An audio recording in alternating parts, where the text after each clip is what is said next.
Hello, isang magandang umaga, hapon, gabi sa inyo lahat sa patuloy po na nakikinig at sumusubaybay. Ito pong aming istasyong ito. Ito ang EGMI Online Music Radio. Yan, mga kaprok, mga kasis.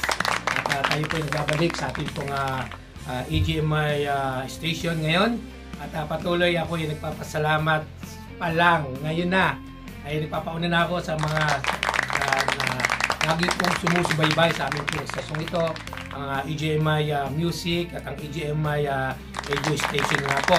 At salamat po sa inyo mga kaproks at mga kasis na siyang patuloy pong nagsasubscribe po sa amin at tumataas po ang aming pong subscriber ngayon. At ako po ay naniniwala na ngayong taon na to ng 2024 na matatapos ang December ay baka po mas lalo pang umangat ang ating pong mga followers, no?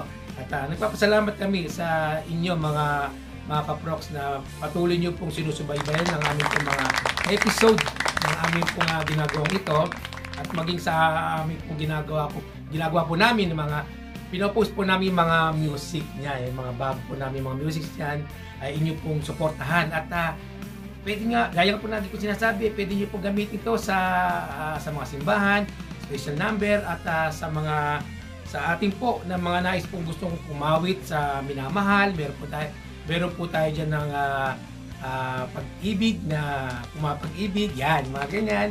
Ay meron po tayong mga awitin dyan. At since na tayo po ngayon nagsimula po sa ating pong paggawa ng awiting ito, ay lagi na po may kasama pong pagmamahal sa ating mga minamahal. Now, of course, yung ginagawa po natin is ginagawa po natin ito is para po sa ating Panginoon. Yung po mga awitin naman po na mga ginagamit natin pang worship, pang sabi nilang praise and worship, yan, mga ganyan. At nakakatuwa sapagkat nakakatanggap po tayo ng mga magandang feedback sa nagmumula po sa mga malalayo pong lugar. At marami po salamat po sa inyo mga kaproks at mga kasis na talagang tunay na lagi po kayong nariyan. No? At ngayon nga po ay magkakaroon po tayo ng topic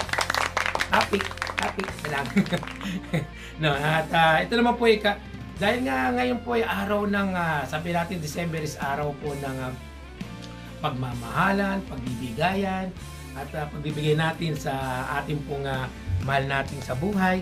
Of course, dapat po nating isipin na yung pong ating pong ginagawang ito ay ginagawa din po natin ito ay para po sa ating Diyos. No?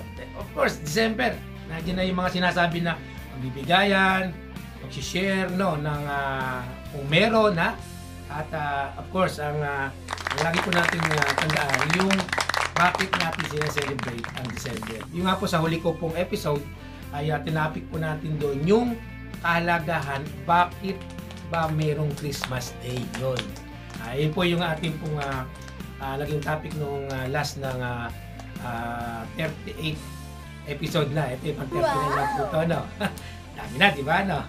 At nakaka-bless sapagkat ang EGMI po ay patuloy po itong nag-grow at maging sa Pilipinas po ay sa pangunguna po ni Bishop Paul Lulu. Maraming po salamat Bishop Paul sa inyo pong pag-support sa lahat po ng gawain ng EGMI. Hindi lamang po dito, kundi dyan po sa Pilipinas na talagang nandun yung kasiglahanan ng mga gawain po dyan. Kaya saludo po ang inyong pong likod para po sa inyong pong ginagawa dyan sa Pilipinas. At maging po lahat mga pastor po dyan sa Pilipinas ng EGMI Church ay maraming po salamat sa inyo pong laging mainit na pag-support sa EGMI.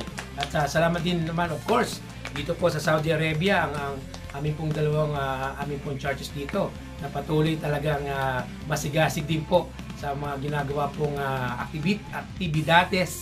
activities na ginagawa po ng mga pastor dito. At hindi po nawawala lagi yung pong siyempre of course kailangan din po nagpapalakas ng physical. I mean tayo po ay every Sunday sa Pilipinas, dito po Friday po pagsiservice ay hindi po nawawala yung paglilingkod.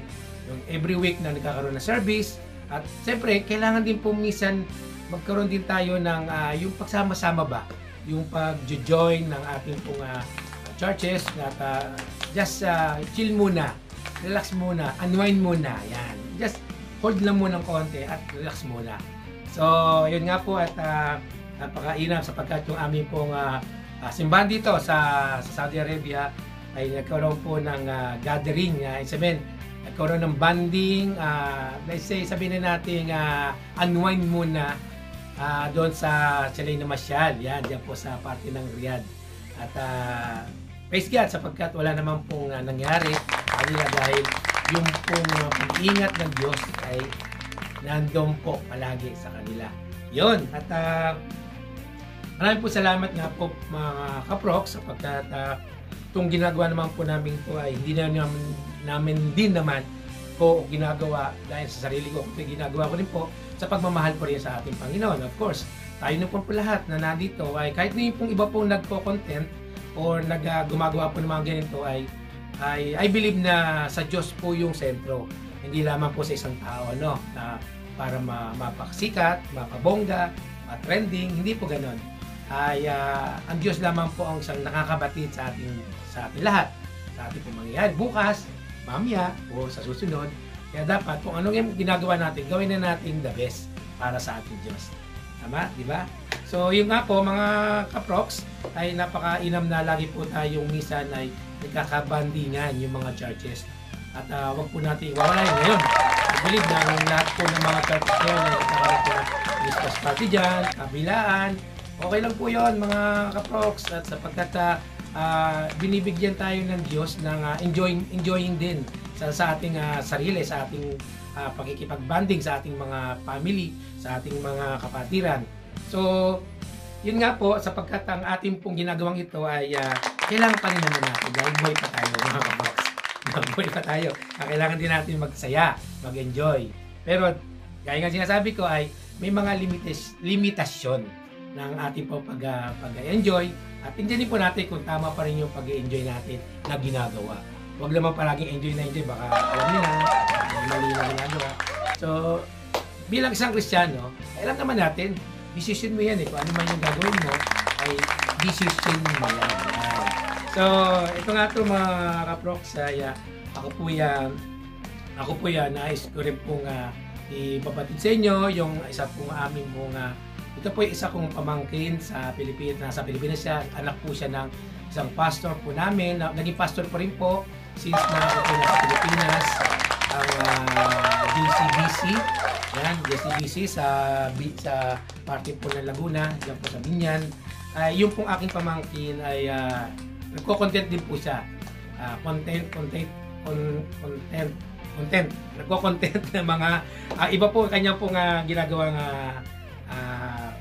bagamat siya Christian, iba naman po yung style na ginagawa niya. Siya naman po ang inaano po niya kino-content niya po ay pagkain at yung mga sari-sari, pagkain, commercial, mga travel, yan, vlogger siya. Ay sabi ko, medyo magastos yan. Magastos yan. Pero, siyempre, pakain ka, titikman mo yung masarap na pagkain para i-introduce mo sa mga tao, sa mga subscriber mo, sa mga nanonood mo, sa mga tao, lahat. Ay talaga mag-assist yan. Pero, nga po yung kanya pong ginagawa, ako po yung nakikiusap na suportahan po natin at panoorin yung pong kanya pong mga vlog. At makita nyo po yan sa screen. Ito, yan, to. Yan. Screen, yan. Yan po. Jennifer, yan. Jennifer. Yan. Yan. Suportahan po natin yan sapagkat maganda rin naman po kanyang pong inilalabas na video, mga vlogs niya sapagkat wala namang mga foul yan. Wala mga sexy mga sabagay, yung mga tao kasi minsan may hilig umanap yung mga pan-sexy. Ito iba to. Puro food trip naman to at saka travel yan. Kanya-kanya po lang ang ginagawa lang po natin. Kaya nga po tayo po yung may mga kapasyahanan na magdesisyon kung ano man yung gusto natin panoorin. Kailangan pong pinopromote yung aking pong pamangkin na siyang patuloy na talagang naggagawa po siya. Yung pong kanyang pong YouTube ay pares na rin po sa Facebook niya. At Inanais ko rin po siya ito po inaabot ko po sa inyo na panoorin niyo po at subaybayan po natin siya. At nakakatulong din po sapagkat kung mga nais pong kumain sa mga ganitong parting restaurant o sa parting lugar ay alam niyo na po kung maayos o masarap. Saka yung mapapasyalan niya. Eh nga lang, mahihiyain lang siya eh. Mahihiyain dahil ang kanya pong pag-vlog ay voice over pa lang eh. Mas maganda nagla-live siya. At in-advising ko nga po siya. But nasa kanya po yun. But ang akin lang po as a part na kanya pong uncle ay i-promote ko rin po ang kanya pong vlog. Yan. So isa nga po palang pagpapasalamat din po muli sa inyo na ngayong taon na to ay talagang umangat ng umangat yung ating po mga views. Yan. Maraming po salamat sa inyo mga kaproks. At salamat din po sa Panginoon sapagkat hindi tayo pinababayaan. Alam po kayo, hindi kayo pinababayaan eh. Although dumadaan ng mga pagkakataon na tayo po ay nagkakaroon ng problema, ay hayaan nyo lang dumaan. Basta wag nyo lang i-standby. Pag standby na, sumbong nyo na kay Lord. No, kasi mga problema na yan, mabibigat na yan eh. Pero, dahil nga tayo buhay pa at ninanais natin na mabuhay ng maayos, ay minsan talagang dumadaan sa atin sa buhay yung mga pagsubok. But, nandiyan si Lord, the best. Lapit lang kayo dyan, tawag kayo, manalangin kayo, talagang idulog nyo sa Panginoon yung inyong pong nais pong ilapit sa Kanya. Yon mga ka-proks. At simple lang po ang ating po pag-uusapan. It's about po to sa gift o special gift. Ang title po natin ay Special Gift. Yan. Sinabi ko na yung title para baka makalimutan ko na naman po yan. No? At yun nga po ay patuloy na kung alam po natin yung sinasabing special gift, ano ba yung mga special gift na sinasabi? Di ba tayo mga Kristiyano ay minsan inaasam po. Magtotoo tayo. Ito yung realidad, no? Ito yung magiging minsan. Kasi ako po minsan na umasa, nag-asam, yan. Na mapansin na ano kaya special, ano kaya gift na mga matatanggap pa yung Christmas? Ano kaya makukuha mo yung bago mag-end ng year? Yan, di ba? Ganun eh. Ano kaya pagka wala, parang tayo nalulungkot. Ito naman, di ba?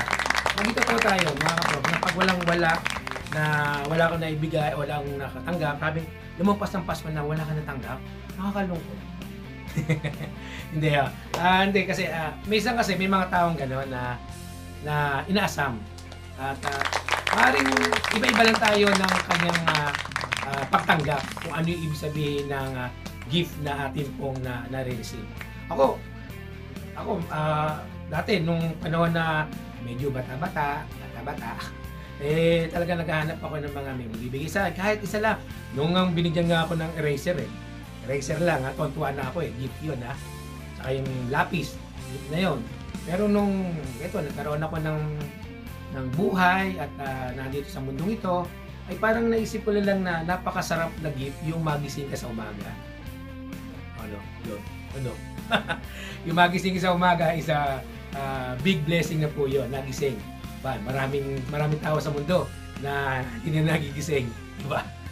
Malaking blessing yun na, of course, syempre, sabi naman ni Prox Base, napaka ano mo naman KG mo naman yes, nag-aasam din ako. Kung wala, di wala. Di ba? Ganun talaga ang mundo ay bilog. Kaya minsan, meron, minsan, wala. Okay lang. Ang importante ay buhay ka, malakas ka, masigla ka, at naging pamilya mo, walang sakit, at yung paligid mo ay napakasaya. Di ba? Yun naman ang minsan na ating ninaasam yung buhay natin maging maayos, yung maging healthy ang ating katawan, at iwas tayo sa mga sakit. Ayan, ngayon, dumaan na yung COVID na yan. Ay nakakalungkot dahil marami po talagang kinuha na ng ating Panginoon or na inabot na ng kailangan pagbabawas. Pagbabawas ba? Hindi naman pagbawas. Hindi, yun yung takda ng araw at oras nila para sila bumalik na sa Panginoon. Pero tayo, praise God, buhay pa rin tayo. Ngayon po ay 2024 na at lalakdaw na tayo sa 2025. Malapit na po ang end year ng 2024. So, yun po mga kaproks, ay lagi po nating tandaan yung pong John 3:16. Yan. Ano pa yung Juan 3:6? Ito babasahin ko para hindi ako magkamali ng word. No? sapagkat gayon na lang ang pag-ibig ng Diyos sa isang katauhan, kaya binigay niya ang kanyang kaisa-isang anak. Upang ang sinumang sumampalataya sa kanya ay hindi mapahamak, kundi magkaroon ng buhay na walang hanggan. Amen. Amen. Amen. So, buhay na walang hanggan. Alam niyo, itong verse na to ay kahit bata alam na to Juan 3:16. English nga, nare-recite nila Ako, nung panahon niya, talaga ito una kong aking sinaulo. Kasi nandito na yung nandito yung parang para sa akin to backbone yung kaligtasan ng isang tao. Kaligtasan ko, kaligtasan nyo, kaligtasan ng lahat. Kasi kung hindi ibinigay ng ating Diyos Ama ang kanyang anak, mawala tayo rito di ba? Ito, nadaanan ko na to, alam ko, I believe na nadaanan ko to sa ibang mga episode ko, pero parang naidaan ko lang. Pero ngayon, sabi ko nga po ay yung pong binigay, inihandog, nilaan ang buhay ng Diyos Ama, yung kanyang anak na si Jesus, napakalaking blessing po yun, mga kaproks. Hindi lang blessing, sobra-sobra. No, kasi kundi sa kanya, wala tayo sa kaligtasan. Kundi sa kanya, hindi natin alam ang ikot ng mundo. Sabihin, yung buhay mo, saan mapapatungo, saan tutungo, di ba? Yung buhay mo, saan ka makakarating. So, ibig sabihin, mga kaproks, ay lagi natin namnamin, isipin, yung inilaan ng Diyos Ama, na yung kanyang anak ay ibinigay sa sanlibutan. Kung siguro, kung iba yan, bakit ko pa ilalaan? Pwede namang one click lang yan Kung may kasalanan ka, doon ka. Kung ikaw ay mabait, masunuri sa akin, doon ka. Parang gano'n, di ba? Pero hindi Binigyan lang tayo ng isang inahahantulad. Kasi nagkatawang tao ang aking Panginoon. So, ibig sabihin, naging katulad siya ng katulad natin, ng body, ng pangkatao natin, ganito. Di ba? Yun? I believe na mahirap maging tao at may sarap naman din maging tao. So, di ba ganun yun siyempre dadaan ka sa lahat ng mga pagsubok mo, mga trial mo, kasi hinubad mo yung pagiging Diyos mo So, sabihin, tao ka. Magiging isa kang the same natin, no, di ba? So, yun po yung mga ginawa ng ating Diyos Ama na ibinigay niya ang kanyang kaisa-isa niyang buktong na anak na si Jesus. Yun. So, doon pala, panalo na tayo the best Wala ka na dapat hindi ng special gift na yan Yun na yun Yun na yun. Yung binigay ng special gift na ibinigay ng ating Diyos Ama. At dapat lang po lang natin na laging namnamin natin at isipin natin yung pag-alay o ibinigay ng Diyos Ama yung kanyang kaisa-isang anak na si Jesus. Lagi lang po natin tandaan yun na napakalaki ng pagmamahal ng ating Panginoon. Inaalay niya yung kanyang kaisa-isang anak. So ano ba yung katumbas na yun? Yun yung para tayo magkaroon ng buhay na walang hanggan. At yun naman ang ating inahangad, mga kaproks Huwag na tayong mag-inarte. Huwag na tayong mag-kemi-kemi na parang inaano natin yung ating buhay. Hindi naman talaga kailangan natin yung kaligtasan, di ba? Of course, kapag ikaw ay nawala rin sa mundong ito, saan ka ba pupunta? Saan ka makakarating? Di ba? Hindi yung pwedeng sabihin natin na, alam mo ito, minsan ako nanonood ako ng Korean na nobela yung mga series dyan minsan sasabi nila na kapag daw namatay ay reincarnation ba yan?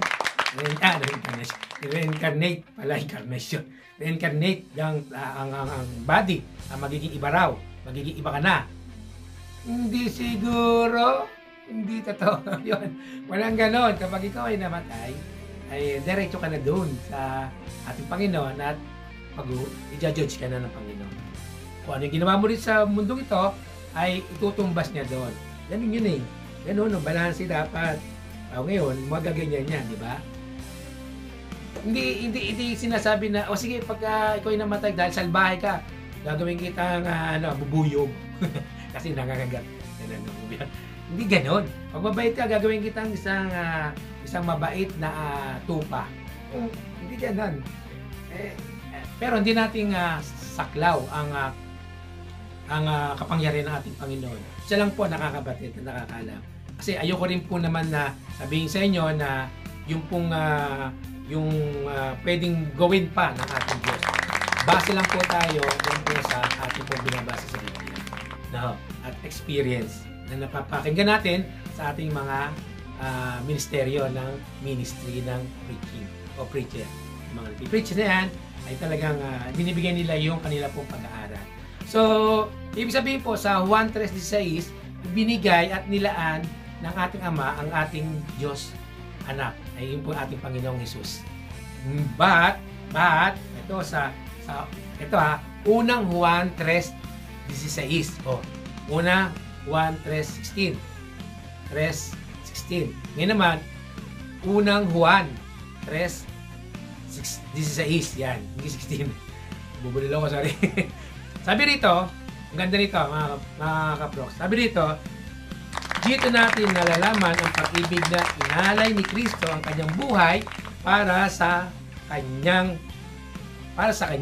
Dapat din nating ialay ang ating buhay para sa ating mga kapatid. Yun! Di ba? Di ba yung sinasabi, kabaliktaran itong Hindi, parang hindi kabaliktaran, sorry Parang extend to. Di ba, nung sa John 3:16, ay inalay ng ating Ama ang ating anak. Ito naman ay tayo na naman. Hindi ialay, sabi na rito ay dapat nating ialay ang ating buhay para sa ating mga kapatid. Di ba? Napakasarap tayo naman. Ito, lilinawin ko lang yung ialay ang buhay. Hindi yung pagka meron dyan na makikita mo sorry to say na bawa tatalon sa ilog sa tulay, sabihin papakamatay, yan, ganyan, sorry papakamatay, tapos sasabihin mo, huwag ka tumalon, ako ang tatalon para sa iyo. Wow, hindi ganon. And then ano pa ba yung sasabihin ko na tiga, mababangga ka, ako tutulak kita at ako ang magpapakabangga. Walang ganon. Ano yung superhero? Avenger? Hindi yan. Ang ibig sabihin nito, gusto ko lang linawin na ibig sabihin po nito, yung sinasabi lang dito, base lang po to sa aking pong pagkaunawa, at alam po sa mga iba na nakakapanood dito ay baka mas malalim pa. No? At para sa akin po, yung pong ialay, sabihin, kung merong kang kakayanan, kung may kakayanan ka mag-share ng blessing, share mo sa blessing sa kapatid mo. Baka yung kapatid yun nangangailangan. Diba? Let's say, sabihin natin, kung may kakayanan ka, magsalita ng verse o ng pagpapahayag na salita ng Diyos, i-share mo sa Kanya. Baka kailangan niya. Diba? Ganun kung mayroon kang kakayanan, at sinasabi din dito, at hindi yung literal, sasaluhin mo siya. So, ibig sabihin, meron kang care, meron kang pagmamahal, meron kang pag-ibig sa iyong kapwa. Hindi yung didikdikin mo. Hindi yung napakabait mo sa harapan niya, pero pagdating sa likod, ganyan yan.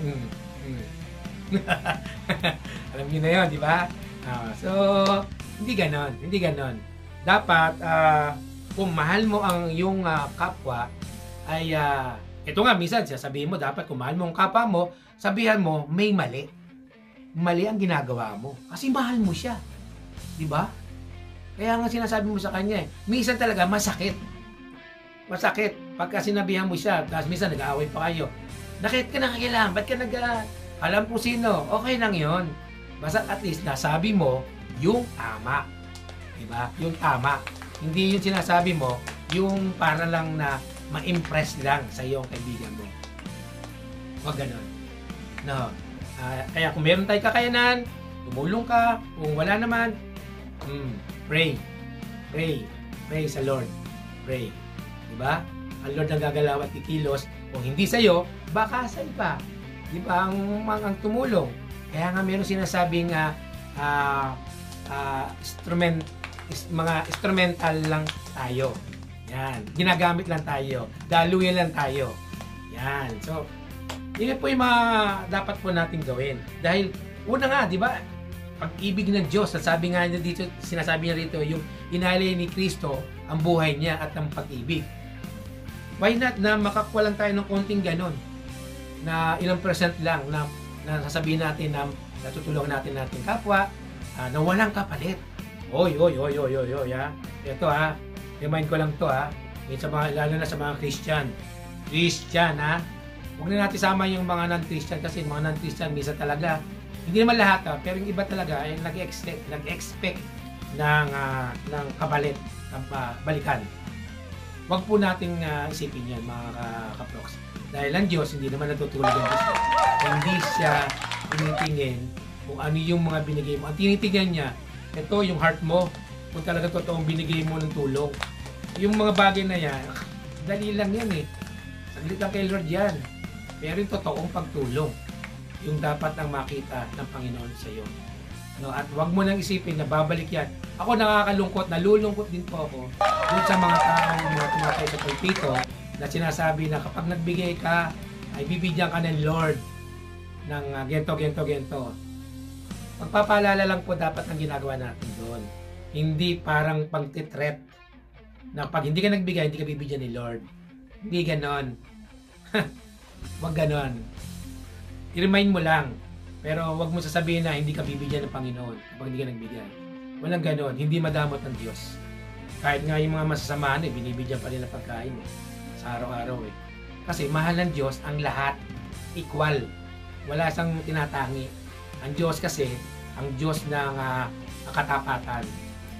Tandaan niyo yan. Kaya yung mga tumatayo sa palpito na nagsishare ng love offering or tithes, okay lang po yung ginagawa po natin. Pero wag po natin takutin yung mga tao na hindi magbibigay ay hindi pagpapalain. Kiss ka dyan. -10 ka. Wag ganon. Wag ganon. Kasi tayo naman nabubuhay lang sa kahabagan ng Diyos. Kaya wala kang karapatang man-judge. Dahil, again, hindi ka lawyer. Hindi, sorry po, nadadali na ako. Hindi po, yun nga po, mga kaproks, ay lagi lang po natin tandaan na ang pagbibigay naman po sa ating mga kapatid ay isang bagay na pagtulong sa ating pong mga nangangailangan.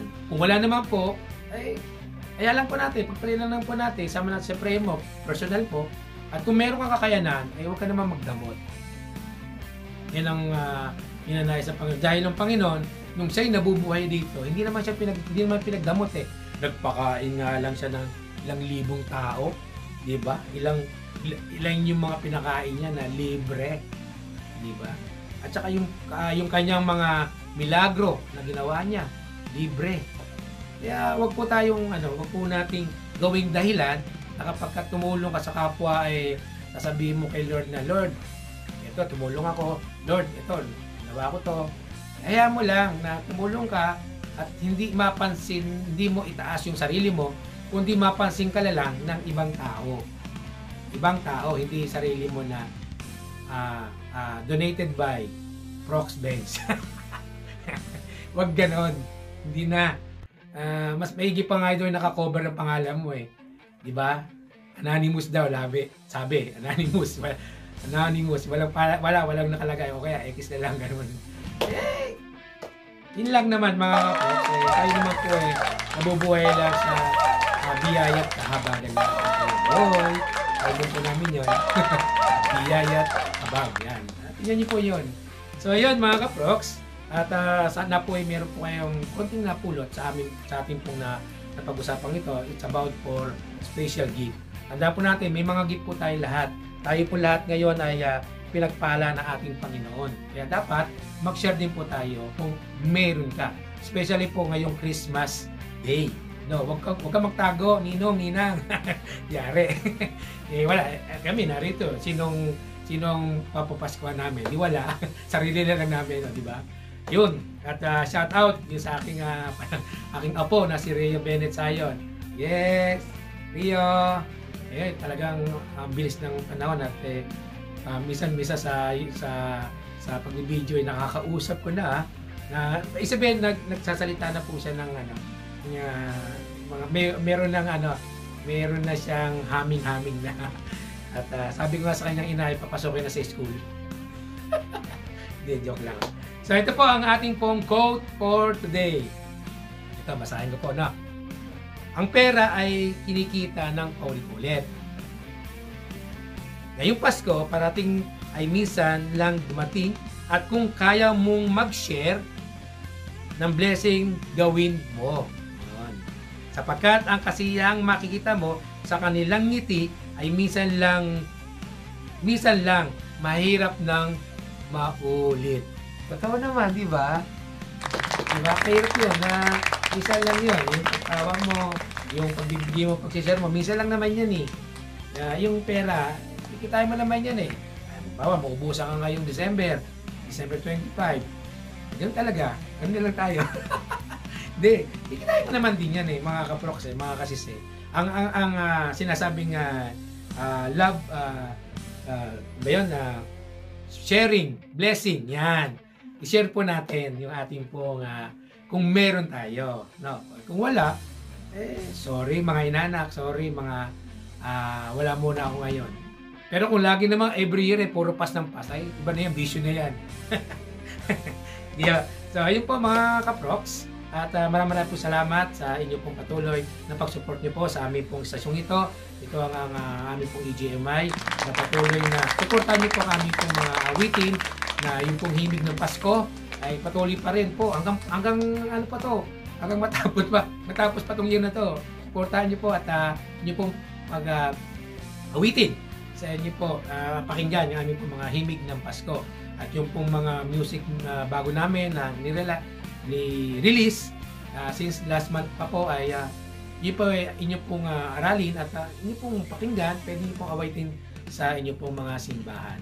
At patuloy naman po kami na lagi pong mag-update sa aming pong YouTube na to. At bagamat meron po kaming Facebook, yung pong Emmanuel EGMI, pwede nyo po yung pasukin, sabihin buksan, ay makikita nyo po yung mga latest o update din po namin doon na nangyayari po dito. At yun nga po ay patuloy nagsusumabog po ako sa inyo, nasuportahan po ninyo ang aking pong pamangkin muli, yung kanyang pong ito, sa baba, yung pong kanyang pong YouTube channel at saka Facebook channel ang Jennifer. Yan, Jennifer. Yan. So, mga ka-prox, mga kasis, patuloy lamang po natin suportahan ang tangkilikin natin ang lahat po ng mga awitin ng mga Christian, awitin ng mga Tagalog o OPM pa man yan, lahat po, basta Tagalog, mga Pilipino. Yes, dapat tayo, laging ganun, laging support sa lahat. At ito naman po aming istasyon nito ay welcome po sa lahat po, hindi po kami nagtatangi rito.